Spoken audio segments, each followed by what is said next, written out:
حضور علیہ الصلوۃ والسلام کے لیے دعائے رحمت کر دی اور اپنے لیے دعائے حاجات ہے، دعائے مغفرت ہے، دعائے بخشش ہے، دعائے بلندی درجات ہے، اپنی صحت کے لیے دعا ہے، خاتمہ ایمان کے لیے دعا ہے. یہ ساری دعائیں ہیں، دعاؤں کے مجموعے کا نام درود تنجینا ہے.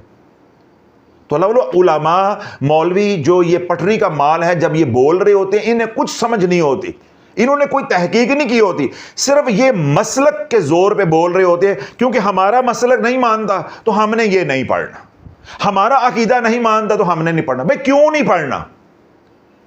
تو میں نے کیوں کا جواب دیا ہے کہ اللہم صلی علی محمد وعلی آل محمد، یا اللہم صلی علی محمد، یہ درود ہو گیا. اس کے بعد میں نے اللہ سے اپنے لیے دعا کر لی، اپنی پریشانیاں، اپنے مسائل، اپنے تکلیفیں اللہ کی بارگاہ میں پیش کیا، گناہوں کی معافی مانگ لی، بلندی درجات کے لیے دعا مانگ لی، آنے والے آفات و بلیات سے پناہ مانگ لی اللہ سے. یہ دعائیں مانگنا جائز ہے، ہر مولوی کہے گا کہ جائز ہے. پھر اس مولوی کا کان پکڑ کے کہنا کہ عقل کے اندھے ان جب دونوں کو جوڑا جائے تو اس کا نام درود تنجینا ہے. تجھے کسی نے آج تک سمجھایا ہی نہیں ہے کہ جب ان دونوں کو جوڑو گے تو درود تنجینا ہے. جب اردو زبان میں، پنجابی میں، سرائکی میں، انگریزی میں جب ہم نے یہ کام کیا تو جائز ہو گیا، جب عربی کے اندر ہم نے کیا تو وہ ناجائز ہو گیا. پھر آپ کو بدعت نظر آنا شروع ہو گیا کہ یہ بدعت آ گیا. کیا درود پڑھنا بدعت ہے؟ اپنے لیے دعائیں کرنا بدعت ہے؟ تو اللہ اولیاء اللہ جو کام بھی کرتے ہیں وہ شریعت کے دائرے کے اندر ہوتا ہے. اب آپ صرف اس بات کو پکڑ لیں کہ تنجینا یہ لفظ اللہ کے نبی نے استعمال نہیں کیا، تو اللہ کے نبی علیہ الصلوۃ والسلام نے درود ابراہیم کا لفظ بھی استعمال نہیں کیا. مولوی تیری مت ماری گئی ہے، ساڑی تے وظیفے پڑھ پڑھ کے ماری گئی، تیری کنج ماری گئی ہے؟ ہاں تیرے صدقے کھا کھا کے ماری گئی ہے، زکاتاں کھا کھا کے، صدقے کھا کھا کے مارے گی. ساڑی تے ماری گئی پٹھے وظیفے پڑھ کے، چلو ہی ماننے ہیں، تیری کنج ماری گئی ہے. اللہم صلی علی محمد وعلی آل محمد. اللہ کے نبی علیہ الصلوۃ والسلام نے درود تنجینا کا لفظ استعمال نہیں کیا، تو اللہ کے نبی علیہ الصلوۃ والسلام نے درود ابراہیم کا لفظ استعمال کیا ہے، نماز والے درود کا لفظ استعمال کیا ہے، درود اہل بیت کا لفظ استعمال کیا ہے. اللہ کے نبی نے تو کوئی لفظ استعمال نہیں کیا. درود کا مطلب درود ہے، صلاۃ پڑھو بس. اللہ کے نبی علیہ الصلوۃ والسلام کے لیے دعائے رحمت کرو. تو یہ میں نے کنسیپٹ بھی کلیئر کر دیا تاکہ کوئی بھی اس عمل سے محروم نہ رہے، کیونکہ اشکال پیدا ہو جاتے ہیں جب جو ہی لفظ درود تنجینا آتا ہے، تاج آتا ہے، تو اندر سے جو ہے وہ نفس انگڑائی لیتا ہے، اندر سے دیوبندی نکلتا ہے چھال مار کے باہر، کسی دا وابی نکلتا ہے، کسی دا شیعہ نکلتا ہے، کسی دا بریلوی نکلتا ہے، پتہ نہیں کی نکلتا ہے. تو اس لیے میں نے یہ کنسیپٹ سارا کلیئر کر دیا کہ اللہ والو درود پاک، درود تنجینا دعاؤں کے مجموعے کا نام ہے. تو درود تنجینا آپ نے 100 بار تہجد کی نماز پڑھنے کے بعد آپ 100 بار پڑھیں گے اللہم صلی علی سیدنا محمد صلاۃ تنجینا بہا من جمیع الاحوال والآفات وتقضی لنا بہا جمیع الحاجات وتطہرنا بہا من جمیع السیئات وترفعنا بہا عندک اعلی الدرجات وتبلغنا بہا اقصى الغایات من الجمیع الخیرات فی الحیات وبعد الممات ان اللہ علی کل شیء قدیر. اور اس سے پہلے 100 بار پڑھیں گے سبحان اللہ وبحمدہ سبحان اللہ العظیم استغفر اللہ. ایک میں عرض کرنا چاہوں گا کہ جب آپ یہ عمل کریں، درود تنجینا کو آپ نیٹ سے ڈاؤن لوڈ کریں، تو آپ نے 2 3 4 5 مرتبہ اس کا ترجمہ پڑھنا ہے، بار بار اس کا ترجمہ پڑھنا ہے کہ میں کر کیا رہا ہوں، تاکہ جس طرح مولویوں کو ٹھوکر لگی ہوئی ہے، انہوں نے امت کو گمراہ کیا ہوا ہے، پھر اس طرح ان کے چاہنے والوں نے گمراہ کیا ہوا ہے کہ جب آپ کو ترجمے کا پتہ ہی نہیں ہوگا، آپ کو کیا پتہ میں کیا مانگ رہا ہوں، میں کیا پڑھ رہا ہوں. اس لیے درود تنجینا کو آپ نے پہلے ترجمہ یاد کرنا ہے، آپ کو پتہ ہو کہ اس لفظ کا یہ مطلب ہے یا یہ معنی ہے. تو جب آپ درود تنجینا پڑھ رہے ہوں، اس یقین کے ساتھ دعائیں کرنی ہے کہ اس گھڑی میں تو بن مانگے اللہ دیتا ہے، میں مانگ رہا ہوں تو میرے اللہ ہاتھ خالی کیسے موڑ دے گا. ایک بات. دوسرا، درود تنجینا کے اندر اللہ والو جو حکمت ہے وہ کیا ہے کہ جب نبی علیہ السلام، ذرا توجہ رکھیے گا، اس میں بڑا اہم نقطہ ہے، یہ باتیں کتابوں سے ملنے والی نہیں ہے. آپ نے دعا کی اللہم صلی علی محمد، دعا ہے نا، درود فارسی زبان کا لفظ ہے، اس کے معنی کیا ہے؟ دعا. اللہم صلی علی محمد، اے اللہ اپنے محمد کے اوپر رحمت نازل فرما علیہ السلام. یہی ترجمہ ہو گیا نا اس کا کہ حضور علیہ الصلوۃ والسلام کے اوپر رحمت نازل فرما. اب آگے ہم دوسری دعائیں شروع کر دیتے ہیں اپنے لیے. کیا یہ عقل مانتی ہے یا یہ بات اللہ کو زیب دیتی ہے کہ اللہ محبوب کے حق میں تو ہماری کی ہوئی دعاؤں کو قبول کر لے. جب ہم دعائیں اپنے حق میں کریں تو اللہ کہ نہیں، پارٹ 1 قبول ہے، پارٹ 2 قبول نہیں ہے. شرم سے مر جاؤ، شرم سے مر جاؤ. اللہ کے اوپر یہ بہتان یا اللہ کو یہ باتیں زیب دیتی ہیں، یا ان باتوں کی نسبت اللہ کی طرف کرنا ہمیں زیب دیتا ہے. اللہ جتنا بھی کوئی بخیل ہو، جتنا بھی کوئی بخیل ہو، کنجوس ہو، وہ بھی یہ بات نہیں گوارا کرتا کہ میں اول حصہ تو قبول کر لوں اور بعد والا قبول نہ کروں. اللہ والا درود تنجینا کے اندر حکمت یہ ہے کہ نبی علیہ السلام پہ جب درود پڑھو گے تو وہ حصہ قبول ہوگا تو دعاؤں کا بعد والا حصہ تمہارا بھی قبول ہو جائے گا. اللہ اپنے محبوب کے حق میں تیری دعائیں قبول کرے گا تو تیرے حق میں تیری دعائیں کیوں نہیں قبول کرے گا؟ عقل سے بھی سوچو. اس لیے درود تنجینا اتنا مجرب عمل ہے کہ کوئی پریشانی آئے 313 بار پڑھو، اللہ پریشانی سے نکال دیتا ہے. لیکن آج کے عمل میں کیا ہے کہ آپ نے 100 بار تسبیح ملائکہ سبحان اللہ و بحمدہ سبحان اللہ العظیم استغفر اللہ، اور 100 بار آپ نے درود تنجینا. اس عمل کو اللہ والو پکڑ لو اور اپنے مسائل کو کاغذ پہ لکھ لو، اپنی تمام پریشانیوں کو کاغذ پہ لکھ لو. بس یہ عمل یقین کامل کے ساتھ کرتے رہو، کرتے رہو، کرتے رہو. درود تنجینا کے بارے میں نے کیا کہا کہ اللہ کو یہ زیب دیتا ہے کہ دعا کا پہلا حصہ قبول کر لے، باقی جو 6 دعائیں ہیں وہ اللہ قبول نہ کرے. کم و بیش 7 دعائیں ہیں درود تنجینا کے اندر، تو اللہ 6 تو قبول نہ کرے، اپنے محبوب کے حق میں قبول کر لے. یہ اللہ کو زیب نہیں دیتا. اسی طرح آپ جب اپنے مسائل لکھ لو گے کاغذ کے اوپر، درود تنجینا ساتھ پڑھتے جاؤ گے، تو اللہ کو یہ زیب نہیں دیتا، یا اللہ ایسا کبھی بھی نہیں کرتا کہ تہجد کے وقت جب وہ بن مانگے اپنے بندوں کو دے رہا ہے تو جو مانگ رہا اس کو محروم رکھ دے. اب ساری کہانی سمجھ آ گئی کہ یہ عمل اور یہ وقت کیسے آپس میں ان کی مطابقت ہے. تو اس وقت میں اللہ والو جب یہ عمل کرو گے، پہلے اللہ کی پاکی کو بیان کرو گے، اس کی عظمت کو بیان کرو گے، ٹھیک ہے، اس کی تعریف کرو گے، اس کی حمد و ثنا کرو گے.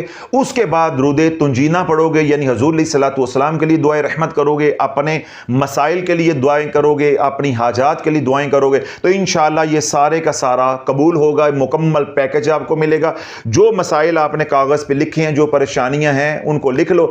ہر آنے والے دن میں انشاءاللہ ایک ایک کر کے یہ ساری پریشانیاں بھی ختم ہوتی جائیں گی، اور جو گناہوں کی نحوست کی وجہ سے بندشیں لگی ہوئی ہیں، رکاوٹیں آ رہی ہیں، وہ رکاوٹیں بھی دور ہوتی جائیں گی. اس عمل کا کوئی ٹائم فریم نہیں ہے کہ 15 دن کرنا ہے یا 10 دن کرنا. اللہ سے یہ دعا مانگ لو کہ یا اللہ تا دم موت مجھے یہ عمل کرنے کی توفیق عطا فرما دے. اگلی بات اور آخری بات، یہ عمل پکڑ لیا پھر اب تجھے کوئی اور عمل کرنے کی ضرورت نہیں. لیکن تینوں صبر کتھے آنا ہے؟ تینوں صبر کتھے آنا ہے؟ تیری تو پھر امیدیں لگی ہیں کہ رسالے کا نیا شمارہ آنے والا ہے، یا فلاں چینل پہ فلاں ویڈیو آئی ہے، فلاں عمل آیا ہے. اتنا سمجھانے کے باوجود بھی اللہ والو جو یہ عمل پکڑ لے، وہ یہ عمل پکڑ کے کہ میں اس کے ساتھ یہ نہیں کر سکتا، اس کے ساتھ یہ نہیں کر سکتا، تو پھر تیریاں ٹنگاں ایسے ہی کھڑیاں ہونیاں جس طرح ڈبلیو دیاں ہوندیاں نے. کس طرح کھڑیاں ہونیاں نے؟ جس طرح ڈبلیو ہوتا ہے نا، WXYZ، تو یہ ڈبلیو کی جس طرح ٹانگیں کھڑی ہوتی ہیں نا، تیریاں رب نے انجی ٹنگاں کھڑیاں کری ہیں. پھر تینوں ٹنگنا نہیں، انہیں ٹونگ کے چھڑنا ہے. یہ اب تیرے اوپر ہے، میں نے سارا سمجھا دیا ہے. یہ عمل اللہ سے مانگ لو، یہ گھڑیاں اللہ سے مانگ لو. یہ عمل میں نے بتا دیا، آپ تک پہنچا دیا. اگر آپ یہ سمجھو میں کل سے کرنا شروع کر دوں گا، لالا انکار سمجھ، نو سمجھ. یہ عمل وہی کرے گا، وما تشاؤون الا ان یشاء اللہ رب العالمین. جس کو اللہ چاہے گا، جس کو اللہ توفیق دے گا وہی عمل کرے گا. کیوں؟ یہ صرف ذکر نہیں ہے، یہ صرف دعائیں نہیں ہیں، یہ صرف اللہ کی تسبیح نہیں ہے. یہ وہ مقبول گھڑیاں ہیں جن گھڑیوں میں تو نے جو مانگنا ہے اللہ نے دینا ہے. تو جب اللہ دینے پہ آئے گا تبھی تجھے شافی کا بتایا ہوا عمل کرنے کی بھی توفیق ہوگی. تو مقبول گھڑیوں میں اللہ سے مانگا جائے تو وہ ملے نہ، یہ کبھی ہو سکتا ہے؟ تو اللہ یہ ساری حکمتیں جڑی ہیں اس عمل کے ساتھ. اللہ رب العزت سے قبولیت کی مہر لگواؤ، یا اللہ مجھے یہ عمل کرنے کی توفیق عطا فرما. اور تمام اعمال جو الٹے سیدھے شرائط کے بغیر کر رہے ہو سب چھوڑ دو. تعویذ داغا ختم، گھر کے اندر نقش لگے ہوئے ہیں، ٹھیک ہے، یا کچھ دبایا لٹکایا ہوا ہے، سارا کچھ نکال کے پانی میں بہا دینا ہے، اور درود تنجینا پڑھو اور تسبیح ملائکہ پڑھو. ہاں یہاں ایک بات آ سکتی، بعض حضرات ہیں ماشاءاللہ وہ بڑے پڑھنے پڑھانے والے خواتین ہوتی ہیں، مرد ہوتے ہیں، اگر آپ جلدی اٹھ جاتے ہیں، آپ نے 6 نفل پڑھ لیے، 8 نفل پڑھ لیے، آپ درود تنجینہ بھی پڑھ لیا، تسبیح ملائکہ بھی کر لی، ابھی بھی وقت ہے، ابھی اذان میں بہت وقت ہے، تو آپ یہی تسبیح اور یہی درود تنجینہ پڑھتے رہیں، اس کی تعداد کو بڑھا لیں۔ اس طرح فجر کی سنتیں پڑھ لیں، اب فرضوں کے درمیان میں 20 منٹ ابھی پھر پڑے ہوئے ہیں، کیونکہ 25 منٹ کا وقفہ ہوتا ہے، ابھی پھر جو ہے وہ 20 منٹ پڑے ہوئے، وضو آپ کا پہلے ہی، آپ نے تو وضو کرنے بھی نہیں جانا، تو 20 منٹ پڑے ہوئے ہیں، تو آپ اسی تسبیح کی تعداد کو بڑھا لیں، تسبیح ملائکہ کی تعداد کو بڑھا لیں، درود پاک کی تعداد کو بڑھا لیں۔ کم از کم جو عمل ہے وہ میں نے بتا دیا، آگے جتنا زیادہ پڑھو، جتنا گڑ ڈالو گے اتنا میٹھا ہوگا۔ اگلی بات، جب آپ نے تمام اعمال چھوڑ دی، وہ حضرات جو پڑھنے پڑھانے والے ہیں، اب وہ کہیں گے حضرت صاحب ہم نے جب سارے اعمال آپ کے کہنے پہ چھوڑ دی، پھر اب ہم کیا پڑھیں؟ آپ نے یہی پڑھنا ہے، ہر نماز کے بعد اس کو 21 بار پڑھ لو، ہر نماز کے بعد 11 مرتبہ تسبیح ملائکہ، 11 مرتبہ درود تنجینہ پڑھ لو، ہر نماز کے بعد 21 مرتبہ درود تنجینہ، 21 مرتبہ تسبیح ملائکہ پڑھ لو۔ اگر نمازوں کے بعد نہیں پڑھتے تو عصر کی نماز کے بعد یہ والے اعمال دوبارہ کر لو۔ اگر حالات بڑے گمبھیر ہیں، پریشانی بہت بڑی ہوئی ہے، قرضے نے جو ہے وہ زندگی عذاب بنائی ہوئی ہے، بیٹیاں جوان گھر بیٹھی ہیں، بیماریاں ہیں، جادو ہے، بہت ہی مسئلہ جو ہے وہ پیچیدہ ہے، تو یہ عمل تہجد کے وقت بھی کریں اور یہی عمل بعد نماز عصر بھی کریں، اور اگر اس سے بھی زیادہ آپ بڑھنا چاہتے ہیں تو یہی عمل بعد نماز مغرب بھی کریں۔ عمل یہی کرنا ہے، چاہے تہجد کے وقت کرو، چاہے فجر کے بعد بھی کرو، چاہے عصر کے بعد بھی کرو، چاہے مغرب کے بعد بھی کرو، چاہے عشاء کے بعد بھی کرو، تو چاہے دن میں 5 بار کرو، آپ نے رہنا اس سسٹم کے اندر ہے، سسٹم سے باہر نہیں نکل سکتے۔ جب یہ دعاؤں والے نظام کے ساتھ کوئی وظیفہ لگاؤ گے، وہ وظیفہ اگر اس کی رجت آ رہی ہے اور آپ پہلی وظیفے پڑھ کے مرے ہوئے ہیں اور عاملین سے علاج کروا کے تھکے ہوئے ہیں، وہ رجت کے اثرات اور بڑھا دے گا تو دعاؤں کے درمیان میں رکاوٹ آ جائے گی، یہ پھر آسمان نے چڑھنے والیاں نہیں رہ جانیاں، پھر تو پڑھتا جائے گا تے لیندا جائے گا، پھر تو پڑھتا جائے گا تو چڑھتا جائے والا نظام نہیں چلے گا۔ کیوں؟ تو ادھر سے مانگ رہا ہے اور ادھر سے تو پھر وظیفے کر رہا ہے۔ میں تجھے دعاؤں والے نظام کی طرف لے کر آ رہا ہوں کہ تم اپنا تعلق اللہ کے ساتھ دعاؤں والا اور صدقے خیرات والا مضبوط کرو، یہ وظیفوں سے جان چھڑا لو۔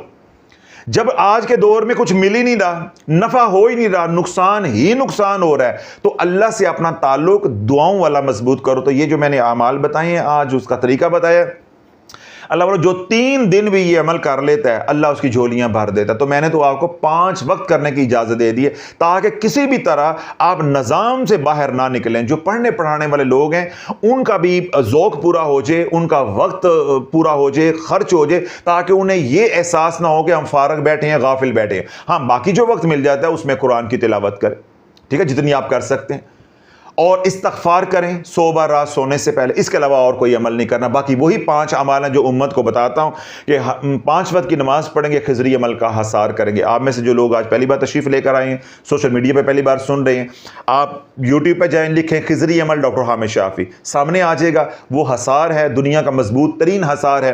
آپ نے ہر نماز کے بعد وہ اپنا حصار کر رہا ہے، کڑا دینا ہے۔ آج کے دور میں کڑے کے بغیر کسی کی کوئی زندگی نہیں ہے، سیکورٹی کے بغیر کسی کی کوئی زندگی نہیں ہے۔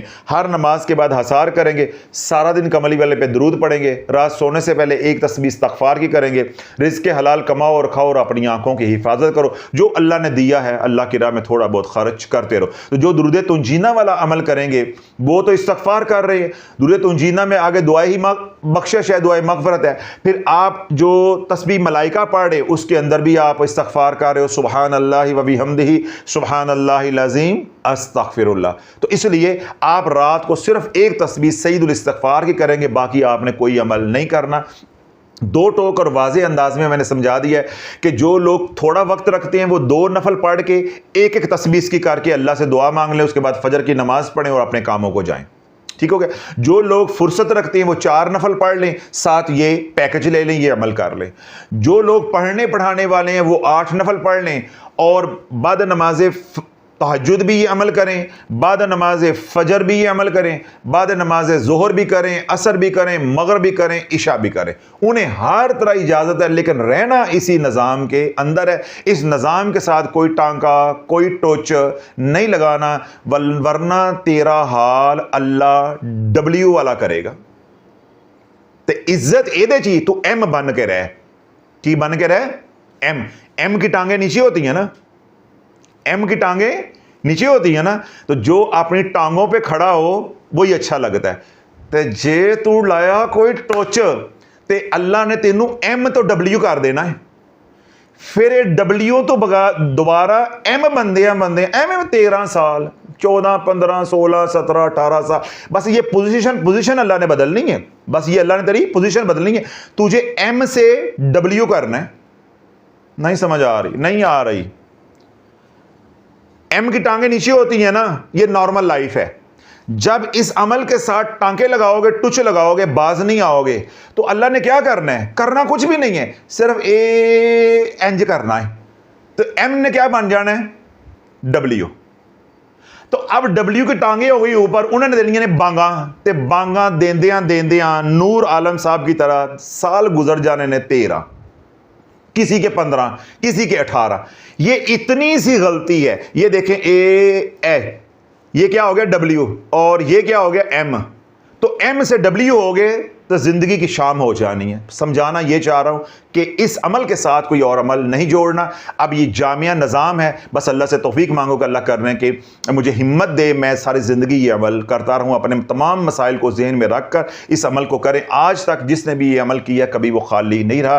آپ کو ادراک ہی نہیں ہے کہ تہجد کے سجدوں کے اندر کیا طاقت ہے، تسبیح ملائکہ کی کیا طاقت ہے، اور درود تنجینہ کے کیا راز ہیں۔ 2-3 راز آج میں نے آپ حضرات کے سامنے کھولے بھی ہیں۔ تو اللہ رب العزت دنیا بھر میں جو لوگ پریشان حال ہیں ان تک ہماری صدا کو پہنچائے۔ سب کو اجازت ہے، آپ کو بھی اجازت ہے، دنیا بھر میں جو لوگ سن رہے ہیں انہیں بھی اجازت ہے۔ جو پریشان حال ہے اللہ ان کی پریشانیوں کو دور عطا فرمائے، جو دکھی ہیں ان کا دکھ دور عطا فرمائے، گھروں میں ہسپتالوں میں جو بیمار ہیں اللہ سب کو شفاء کاملہ عاجلہ عطا فرمائے۔ وہ تمام حضرات جنہوں نے ہمیں دعاؤں کے لیے کہا اللہ ان کے حق میں ہماری التجاؤں کو قبول و منظور فرمائے۔ سبحان ربک رب العزت عما یصفون وسلام علی المرسلین والحمد للہ رب العالمین۔